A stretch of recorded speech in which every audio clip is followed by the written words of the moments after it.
Welcome to my channel. இன்னைக்கு இந்த வீடியோல தரமான 5 தெலுங்கு த்ரில்லர் படத்தை பத்தி தான் நம்ம பார்க்க போறோம். கிரைம் த்ரில்லரா இருக்கலாம், சஸ்பென்ஸ் த்ரில்லரா இருக்கலாம், இல்ல ஆக்ஷன் த்ரில்லரா இருக்கலாம். இந்த 5 படங்களுமே தமிழ்லயே இருக்கு. அதுவும் இல்லாம இந்த 5 படங்களும் யூடியூப்லயே நீங்க ஃப்ரீயா பார்க்க முடியும். இந்த 5 படங்களோட பிளாட்டை பத்தி நான் சொல்றேன். அதே மாதிரி யூடியூப்ல என்ன பேர்ல இருக்குன்றதையும் நான் மென்ஷன் பண்றேன். உங்களுக்கு இந்த 5 படத்துல எந்த படத்தோட கதை பிடிச்சிருக்கோ அந்த படத்தை வேணா ஃபுல்லா பார்த்துக்கோங்க. இந்த லிஸ்ட்ல நம்ம ஃபர்ஸ்டா பார்க்க போற படத்தோட பேரு ரக்ஷனா அப்படின்றது. இது ஒரு பக்கவான கிரைம் த்ரில்லர் படம்னு சொல்லலாம். இந்த படத்துல பாயல் ராஜ்புட் தான் லீட் ரோல் பண்ணிருப்பாங்க. இந்த படம் முதல்ல தெலுங்குல வெளியாச்சு. இப்போ யூடியூப்ல தமிழ்லயே அவைலபிளா இருக்கு. முதல்ல இந்த படத்தோட பிளாட்டை பத்தி நான் சொல்றேன். ஆக்சுவலா எப்பவுமே மேல் காப்பு விசாரிக்கிற மாதிரி நிறைய படங்கள் வரும் பாத்தீங்களா. இதுல முழுக்க முழுக்க பாயல் ராஜ்புட்டை சுத்தி தான் கதையா நடக்கும். இவங்க விசாரிக்கிற மாதிரி தான் எல்லா சீனுமே இருக்கும். இந்த பாயல் ராஜ்புட்டுக்கு ஒரு ஃப்ரெண்ட் இருப்பாங்க. அந்த ஃப்ரெண்ட் இருக்காங்க பாத்தீங்களா, இறந்து போயிடுறாங்க. பார்க்கும்போது அது தற்கொலை மாதிரி தான் தெரியுது. தற்கொலைன்ற மாதிரி எல்லாருமே கேஸை முடிக்கிறதுக்கு பாக்குறாங்க. ஆனா இவங்களை பொறுத்த வரைக்கும் ஃப்ரெண்டு தற்கொலை பண்ணிருக்க மாட்டான்னு நினைக்கிறாங்க. இது கொலையா இருக்க தான் வாய்ப்பு இருக்குன்ற மாதிரியும் சந்தேகப்படுறாங்க. அதே மாதிரி இதுக்கு முன்னாடி இவங்க ஒரு கேஸ்ல சம்பந்தப்படும் போது ஒரு கேண்டியை பார்த்திருப்பாங்க, அதாவது சாக்லேட்டை பார்த்திருப்பாங்க.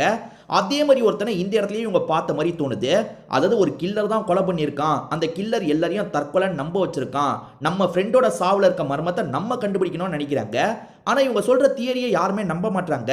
இல்லம்மா அது தற்கொலை தான் அப்படின்ற மாதிரி சொல்றாங்க. இல்ல சார் கொலை, எனக்கு கொஞ்சம் டைம் தாங்க அப்படின்ற மாதிரிலாம் இவங்க கேஸை விசாரிக்க ஆரம்பிக்கிறாங்க. அப்படி விசாரிக்கும் போது தான் இதுக்கு முன்னாடியே நிறைய விஷயங்கள் இந்த மாதிரி நடந்திருக்குன்னு தெரிய வருது. அதாவது கொலை நடந்திருக்கும், அதை தற்கொலைன்ற மாதிரி கேஸா முடிச்சிருப்பாங்க. சோ அந்த அளவுக்கு கில்லர் பிளான் பண்ணி இந்த விஷயத்தை பண்ணிட்டு இருக்கான்றது உங்களுக்கு தெரிய வருது. இந்த கேஸை மட்டும் இல்ல, மற்ற எல்லா கேஸ்லயும் சம்பந்தப்பட்ட அவனை எப்படியாவது பிடிக்கணும்ன்ற மாதிரிலாம் யோசிக்கிறாங்க. இவங்க பல முயற்சி எடுத்து அவனை பிடிச்சாங்களா இல்லையான்னு சொல்றது தான் கதையா இருக்கும். ரொம்பவே சூப்பரா இருக்கும். இது வரைக்கும் இந்த படத்தை பார்க்கலனா கண்டிப்பா இன்னைக்கே ட்ரை பண்ணி பாருங்க. அந்த அளவுக்கு இந்த படம் நல்லா இருக்கும். இந்த லிஸ்ட்ல நம்ம செகண்டா பார்க்க போற படத்தோட பேரு தந்திரா அப்படின்றது. இந்த படமும் தமிழ்ல தந்திரான்ற பேர்ல தான் அவைலபிளா இருக்கு. இது ஒரு பக்கவான ஹாரர் த்ரில்லர் படம்னு சொல்லலாம். முதல்ல தெலுங்குல தான் இந்த படம் ரிலீஸ் ஆச்சு. தெலுங்குல ரிலீஸ் ஆன டைம்லயே நான் இந்த படத்தை பார்த்துட்டேன். ரொம்ப சூப்பரான படம்னு சொல்லலாம். முதல்ல இந்த படத்தோட பிளாட்டை பத்தி சொல்றேன். நம்ம ஹீரோயினை பொறுத்த வரைக்கும் ஒரு சூப்பர் பவர் இருக்கு. ஹீரோயின் காலேஜ் ஸ்டூடெண்டா இருப்பாங்க. அந்த சூப்பர் பவர் என்ன தெரியுமா, இவங்களால பேயெல்லாம் பார்க்க முடியும். பேயோட பிரச்சனையை முடிஞ்ச அளவுக்கு இவங்க சால்வ் பண்றதுக்கு ட்ரை பண்ணுவாங்க. முடிஞ்ச அளவுக்கு இவங்களால பேயை பார்க்க முடியும்ன்றத மற்றவங்க கிட்ட சொல்லாம தான் இவங்க இருந்துட்டு இருக்காங்க. இப்ப நிலைமை வரும்போது இவங்க சில விஷயங்களை சொல்றாங்க. ஈரேன் கண்ணுக்கு மட்டும் பேய் எப்படி தெரியுது, ஈரேனோட பாஸ்ட்ல என்னதான் நடந்தது, அதே மாதிரி இவங்க நிறைய பேய்க்கு ஹெல்ப்லாம் பண்ணிட்டு இருக்காங்க பார்த்தீங்களா, அதுல ஒரு சிக்கல் ஏற்படுது. அது என்ன மாதிரியான சிக்கல், இந்த மாதிரி பல விஷயங்களை பேசுற படம் தான் இந்த படம். பிளாட் இதுதான்றத நம்மளால சொல்ல முடியாது. ஏன்னா நிறைய கிளை கதைகள் மாதிரி போய்கிட்டே இருக்கும். இவங்க பேய்க்கு ஹெல்ப்லாம் பண்ணுவாங்கன்னு நான் சொன்னேன் பார்த்தீங்களா, இவங்க நேரடியா பண்ண மாட்டாங்க. வேற ஒருத்தர் கூட சேர்ந்துலாம் பண்ணுவாங்க. அவர்கிட்ட எப்படி இவங்க சொன்னாங்க, அதே மாதிரி இவங்க பாஸ்ட்ல என்ன நடந்தது, இவங்களோட அம்மாக்கு ஒரு விஷயம் நடந்திருக்கும். அதனால தான் இவங்களுக்கு இந்த சூப்பர் பவர்லாம் கிடைச்சிருக்கும். அது என்ன மாதிரியான விஷயம்ன்றதெல்லாம் இந்த படத்தை பார்த்து நீங்க தெரிஞ்சுக்கோங்க. இது ஹாரர் த்ரில்லர் படம்னு சொல்ற மாதிரி ஹாரர் சூப்பரா பண்ணிருப்பாங்க. நிறைய இடத்துல பயம்படுத்துற மாதிரிலாம் காட்சி வச்சிருப்பாங்க. ரொம்பவே சூப்பரான படம்னு சொல்லலாம். தெலுங்குல பார்க்கும்போதே எனக்கு அவ்வளோ பிடிச்சிருந்தது. நானே இன்னொரு வாட்டி தமிழ் டப்பிங்ல பார்க்கணும்னு ஆசைப்படுறேன். அந்த அளவுக்கு இந்த படம் நல்லா இருக்கும். இது வரைக்கும் இந்த படத்தை நீங்க ட்ரை பண்ணி பார்க்கலனா ஒன்ஸ் ட்ரை பண்ணி பாருங்க. இந்த லிஸ்ட்ல நம்ம மூணாவதா பார்க்க போற படத்தோட பேரு மரணம் அப்படின்றது. தமிழ்லயும் இந்த படத்தோட பேரு மரணம் அப்படின்றது தான். யூடியூப்லயே உங்களுக்கு அவைலபிளா இருக்கும். இதுவும் ஒரு ஹாரர் த்ரில்லர் படம்னு சொல்லலாம். இந்த படத்துல நீங்க எதிர்பார்க்காத நிறைய ட்விஸ்ட் அண்ட் டர்ன்ஸ்லாம் வச்சிருப்பாங்க. நான் முதல்ல இந்த படத்தோட பிளாட்டை பத்தி சொல்ல ஆரம்பிக்கிறேன். ஒரு 4 ஃப்ரெண்ட்ஸ் இருக்காங்க. அதுல முக்கியமான நம்ம ஹீரோயின் தான். நம்ம ஹீரோயினுக்கு கனவு வருது. அந்த கனவுக்கு சிமிலரா நிஜத்திலயும் நடக்குது. நிஜத்திலே இவங்களோட ஃப்ரெண்ட்ஸ் ஒவ்வொருத்தரா கொல்லப்படுறாங்க. என்ன ஃப்ரெண்ட்ஸ்க்கு இந்த மாதிரி ஆகுதுன்ற மாதிரி இவங்களுக்கு பயம் வர ஆரம்பிக்குது. பேய்லாம் ஓட்டுற மாதிரி ஒரு நபரை இவங்க வர வச்சிடுறாங்க. அவர் பேரு மைக்கேல் அப்படின்றது. அந்த மைக்கேலுக்கு ஒரு பாஸ்ட் இருக்கும். காதலி விட்டுட்டு போயிருப்பாங்க. அதை நினைச்சு ரொம்ப சோகத்துல இருக்காரு. சரி இவங்களுக்கு ஹெல்ப் பண்ணலான்ற மாதிரி மைக்கேலும் என்ன பிரச்சனை அப்படின்ற மாதிரிலாம் கேட்குறாரு. எனக்கு அடிக்கடி வித்தியாசமா கனவு வருது. அந்த கனவுல நடக்கிற மாதிரியே கொஞ்சம் நிஜத்துலயும் நடக்குது. எது கனவு எது நிஜம்னே என்னால புரிஞ்சுக்க முடியல. நீங்க தான் ஹெல்ப் பண்ணும். ஏதோ ஒரு பேய் தான் இப்படி பண்ணிட்டு இருக்கு போல, காப்பாத்துங்க அப்படின்ற மாதிரிலாம் கேட்குறாங்க. இவருமே இவங்க கூட கனவுல டிராவல்லாம் பண்றாரு. என்னதான் இவங்களை சுத்தி நடக்குது அப்படின்றத விசாரிக்க ஆரம்பிக்கிறாரு.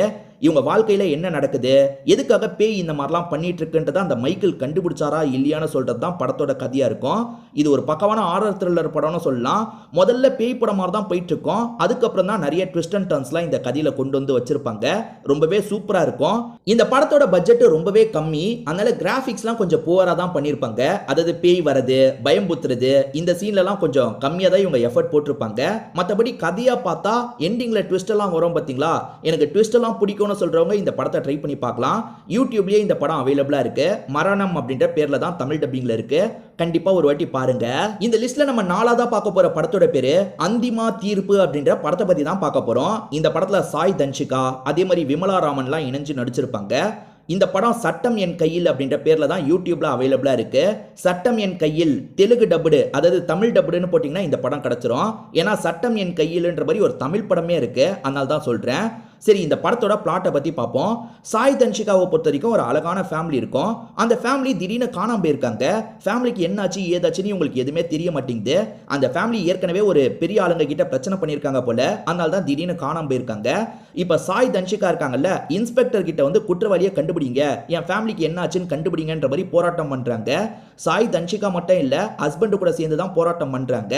ஆனா இன்ஸ்பெக்டர் அந்த கேஸை விசாரிக்கவே மாட்டாரு, அலட்சியம் காட்டுறாரு. அந்த இன்ஸ்பெக்டரும் இந்த கேஸ்ல சம்பந்தப்பட்டிருக்காரா என்னன்னு தெரியல. அதுக்கப்புறம் வேற ஒரு போலீஸ் ஆபீசர் வராரு, சாய் தன்ஷிகாக்கு ஹெல்ப் பண்ணணும்னு நினைக்கிறாரு. அவர் இந்த கேஸை விசாரிக்கும் போது தான் நிறைய உண்மைகள் தெரிய வருது. சாய் தன்ஷிகாவோட ஃபேமிலி யார்கிட்ட பிரச்சனை பண்ணாங்க, மொத்தத்தில் அந்த ஃபேமிலி எப்படிதான் மிஸ் ஆனாங்க, மிஸ் ஆனதுல யாருக்காவது சம்பந்தம் இருக்கா இல்லையான்ற மாதிரி நிறைய கேள்விகளோட கொண்டு போயிருப்பாங்க. சட்ட ரீதியா அவங்களை ஏதாவது தண்டிக்க முடியுமா அப்படின்ற மாதிரிலாம் ட்ரை பண்றாங்க. என்ன நடந்ததுன்னு சொல்றது தான் இந்த படத்தோட கதையா இருக்கும். இந்த படத்தோட பட்ஜெட்லாம் நல்லா தான் இருக்கும். அதே மாதிரி பெரிய பெரிய ஆளுங்களாம் நடிச்சிருப்பாங்க. ஆனா ரொம்ப செயற்கைத்தன்மையோட இந்த படத்தோட கதை போகும். அதுதான் பெரிய மைனஸ்னு சொல்லலாம். ஆனா ஓவராலா ஒரு கிரைம் த்ரில்லர் படம் பார்க்கணும், கொஞ்சம் இன்ட்ரெஸ்டிங்கா போனா போதும்னு நினைக்கிறவங்க இந்த படத்தை ட்ரை பண்ணி பார்க்கலாம். யூடியூப்லயே இந்த படம் ஃப்ரீயா அவைலபிளா இருக்கு. இந்த லிஸ்ட்ல நம்ம கடைசியா பார்க்க போற படத்தோட பேரு MMOF அப்படின்ற படத்தை பத்தி தான் பார்க்க போறோம். அதை திருப்பி போட்டா 70mm வரும். அதுதான் இந்த படத்தோட பேரு. தமிழ்ல 70mm அப்படின்னு போட்டிங்கன்னா இந்த படம் உங்களுக்கு கிடைச்சிரும். முதல்ல இந்த படத்துல யாரெல்லாம் நடிச்சிருக்காங்கன்னு பார்ப்போம். ஜேடி சக்கரவர்த்தி உங்க எல்லாருக்குமே தெரிஞ்சிருக்கும்னு நினைக்கிறேன். தெலுங்குல இவர் கொஞ்சம் ஃபேமஸான ஆக்டர் தான். தமிழ்ல 2-3 படங்கள் மட்டும் நடிச்சிருக்காரு. கச்சேரி ஆரம்பத்துல ஜீவா கூட வருவார் பார்த்தீங்களா, அவர் தான் இந்த படத்துல லீட் ரோலா பண்ணியிருப்பாரு. இந்த படத்தோட பிளாட்டை பத்தி பார்ப்போம். ஜேடி சக்கரவர்த்தியோட அப்பா இருக்காருல, ஒரு தியேட்டரை ரன் பண்ணியிருப்பாரு. இவருமே அப்பாவோட ஞாபகத்துக்காக அந்த தியேட்டரை ரன் பண்ணிட்டு இருக்காரு. ரொம்ப கஷ்டப்பட்டு தான் அந்த தியேட்டரை ரன் பண்ணிட்டு இருக்காரு. அடல்ட் ஃபிலிம்லாம் போட்டு தான் ஓட்டிட்டு இருக்காரு. அப்படி ஓட்டிட்டு இருக்க தியேட்டர்ல மர்மமான முறையில் நிறைய பேர் இறந்து போயிட்டு இருக்காங்க. முதல்ல ஒருத்தர் இறந்து போயிடுவாரு. யார் என்ன பண்ணான்னு தெரியாம இவங்களும் ஒளிச்சு வச்சிடலான்றதுக்காக பாடி ஒரு இடத்துல ஒளிச்சு வச்சிருவாங்க. ஆனா அதுக்கப்புறமா படம் பார்க்கறதுக்காக வரவங்க இறந்து போயிட்டு இருக்காங்க. என்னடா இது, படம் பார்க்க வரவங்கலாம் வித்தியாசமான முறையில் இறந்து போறாங்க, யார் தான் இந்த விஷயத்த பண்றது, பேய் ஏதாவது பண்ணுதா அப்படின்ற மாதிரிலாம் யோசிக்க ஆரம்பிக்கிறாங்க. இதெல்லாம் போலீஸ் கிட்ட சொன்னா இவங்களுக்கு பிரச்சனை வரும், தியேட்டரை க்ளோஸ் பண்ணோன்ற நிலைமை வரும் பார்த்தீங்களா, அதனால தான் இவங்க பாடியை மறைக்கலான்ற மாதிரிலாம் மறைக்கிறாங்க. ஆனா தொடர்ச்சியா கொலைகள் நடந்துகிட்டே இருக்குல்ல, எதனால இந்த மாதிரி நடக்குது, விசாரணை பண்ணும் அப்படின்ற மாதிரி ஜேடி சக்கரவர்த்தி விசாரணை பண்றாரு. கடைசியில இந்த கொலைக்கெல்லாம் யாரு காரணம்ன்றதை கண்டுபிடிச்சாங்களா இல்லையான்னு சொல்றது தான் படத்தோட கதையா இருக்கும். கண்டிப்பா உங்க எல்லாருக்குமே இந்த படம் பிடிக்கும் நம்புறேன். இந்த லிஸ்ட்ல நான் சொன்ன 5 படங்களும் ஆகா ஓகோன்னு இருக்கும்னு நான் சொல்ல மாட்டேன். ஆனா ஒன் டைம் வாட்ச் பண்ற மாதிரி இருக்கும். இது வரைக்கும் இந்த படங்கள்லாம் பார்க்கலன்னா நீங்க பாருங்க. ஏற்கனவே நான் சொன்ன லிஸ்ட்ல பார்த்துருந்தீங்கன்னா என்ன படம் பார்த்தீங்க, அது உங்களுக்கு பிடிச்சிருந்ததா இல்லையான்றதை கமெண்ட் செக்ஷன்ல சொல்லுங்க. அது மூலியமா மற்றவங்களுக்கு அது யூஸ்ஃபுல்லா இருக்கும். திரும்பி நம்ம வேற வீடியோல மீட் பண்ணலாம். இப்போதைக்கு வீடியோ முடிச்சுக்கலாம். உங்க எல்லாருக்குமே ஒரு பை.